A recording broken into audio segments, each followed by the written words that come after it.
السلام عليكم. اليوم راح اسوي كباب مشوي على الشوايه الكهربائيه وبالمطبخ، وراح اسوي اليوم تكة لحم. بس انتظر شويه عندي يموع اللحم حتى اشوفكم قطع اللحم. بالنسبه للحم هذه تكة اللحم. بالنسبه للكباب عندي هنا لحم عجل مثلوم، وعندي هنا لحم غنم. تشوفون كلش دهين عندي. هسه راح اثرمه بعد، يعني ها شويه خشن، انا خالته للدولمه للكبه، بس هسه احتاجيته راح اخذ من عنده للكباب. يعني الكباب ما يصير طيب ودهين اذا مو وياه لو شحم خروف. يعني اذا عندكم لحم غنم يعني يكون كلش طيب مثل ما تشوفون. هسه راح اثرمه شويه ناعم حتى اخلطه ويا اللحم العجل. بالنسبه او لحم بقري يعني اللي متوفر عندكم، واللي راح اثرمه ويا الكباب. بس عندي بصل، راح اثرم بس بصل. الكرفس هاي اختياري، وهاي للشوي طماطم وبصل. هسه بعد ما ثرمت اللحم، لحم الغنم، عندي هنا بصل ثرمته كلش ناعم، راح اخلطهم. عندي هذا تكة اللحم، بس اخلي عليها ملح، كل شيء ما اخلي عليها بس ملح. وهنا الكباب همينه بس ملح.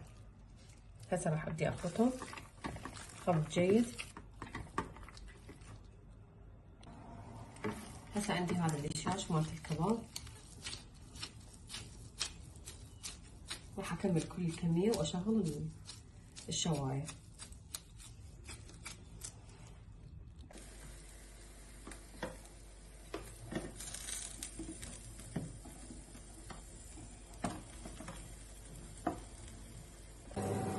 هسه شويه الكباب بقى نتكه شويه. عندي هاي طماطم وبصل اشوفكم المنظر. وهنا انا شعلت فحمايه. هسه شويه كل الكميه عندي انا هاي الفحمايه. نخلي شويه زيت،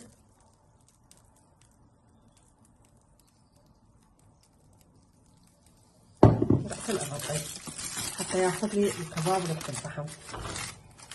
ما اخلي يطلع الدخان حتى ياخذ ريحه الفحم. فإذا 10 دقائق اقل 5 دقائق وينأكل بألف عافيه. وهذا الشكل النهائي للكباب وللتكه. طبعا ما اقول لكم الريحه، ريحه الفحم كانه مشوي على المنقله. هذا طبق السلطه المشكله. اهم شيء البصل والكرفس او المعدنوس اثنيناتهم طيبين.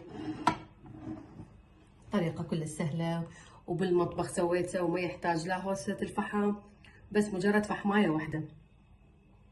اذا متوفره عندكم هذه الشوايه كلش انا استفاد منها، وخاصه برمضان. يعني كل شيء اشوي بيها حتى الدجاج. اشتركوا بقناتي وفعلوا الجرس حتى يوصلكم كل ما هو جديد من فيديوهات أكلات عربية وعراقية.